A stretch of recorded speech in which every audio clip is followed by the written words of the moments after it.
The next sequence we're going to show you is more Jason Lee stuff. More Jason Lee stuff. Him and Carlin went under the knife pretty heavily in the movie because they were kind of B plots that didn't further the flick. And that's what happens when you're cutting a film, is you tend to cut the supporting characters. Yeah, the supporting characters, the stuff that doesn't locomotive ahead the narrative of the picture. So unfortunately that happened to Carlin a lot and Jason Lee a little less.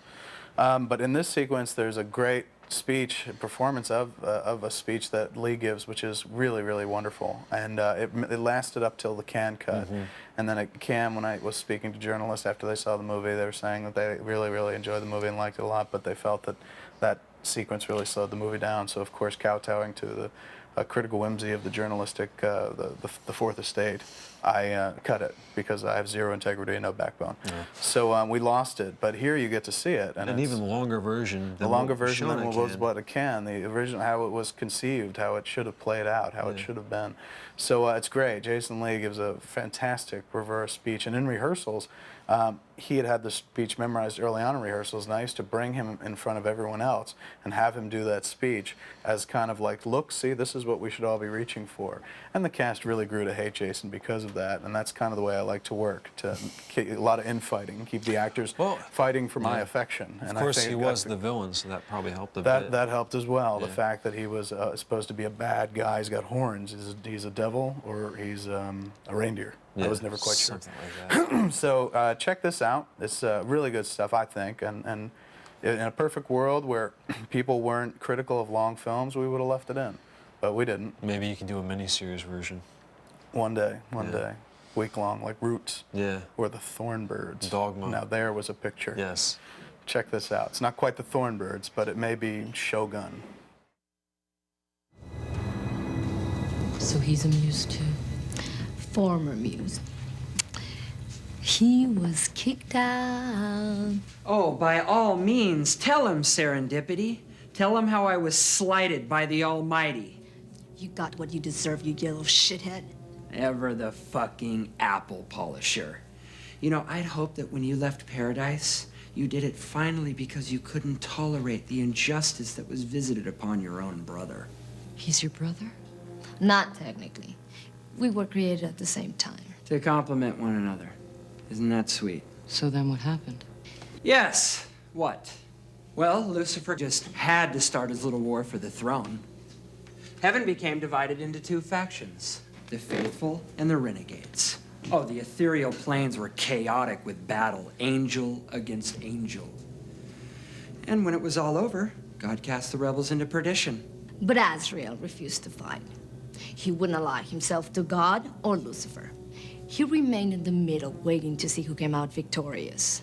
What are you, some kind of fucking chicken? No, I was an artist, stupid! I was inspiration! A muse has no place in battle. My job was to create. So after the fallen were banished to hell, God turned on those that wouldn't fight. And my brother here was sent down with the demons. Something he considers a great injustice. Oh, come on. Don't tell me you never questioned the judgment, Serendipity. You don't think the Almighty acted a little too rashly? You've been waiting for millions of years to ask me that, haven't you? It's been on your mind since the moment you fell. It's been gnawing at you this long, huh? Well? No, it never bothered me.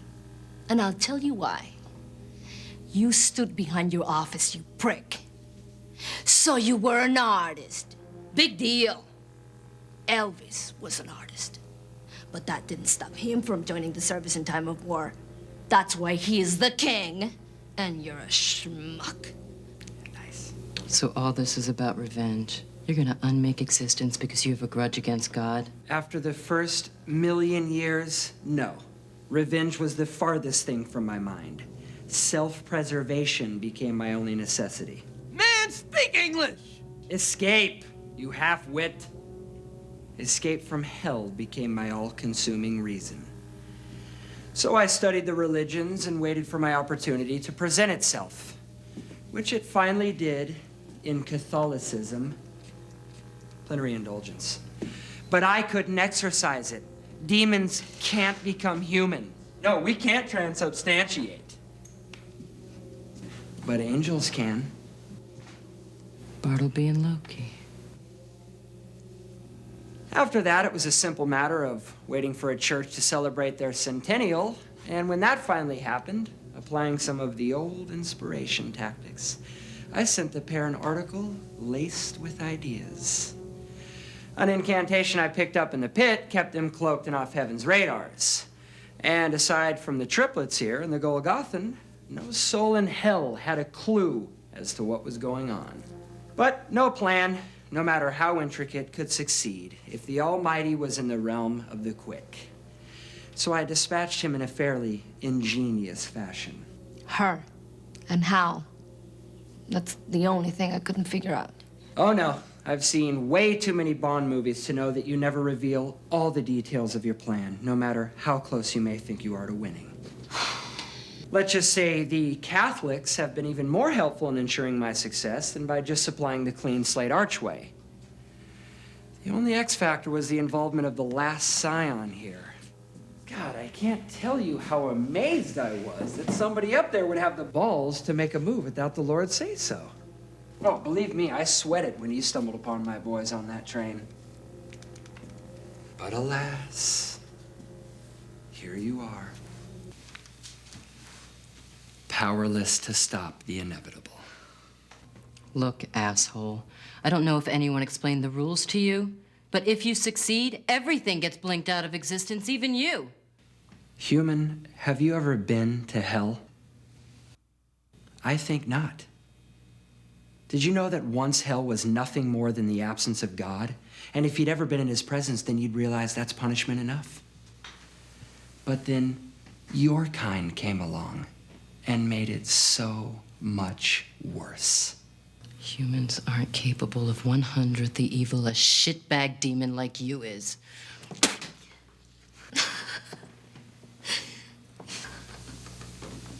Evil is an abstract!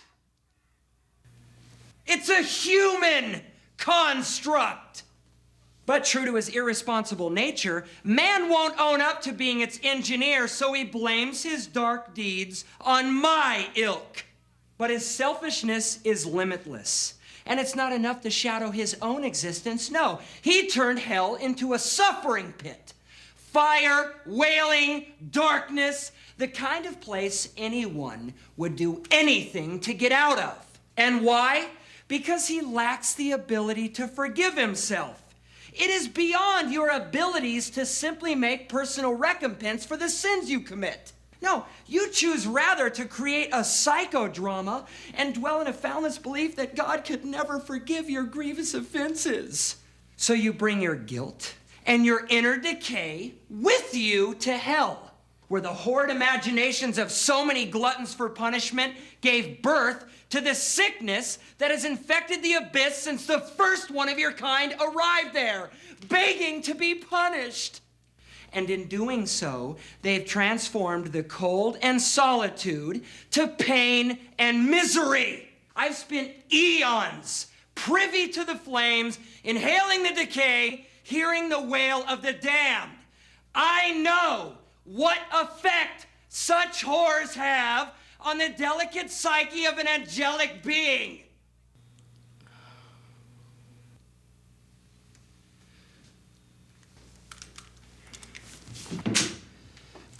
Would you like to glimpse pain eternal? Look.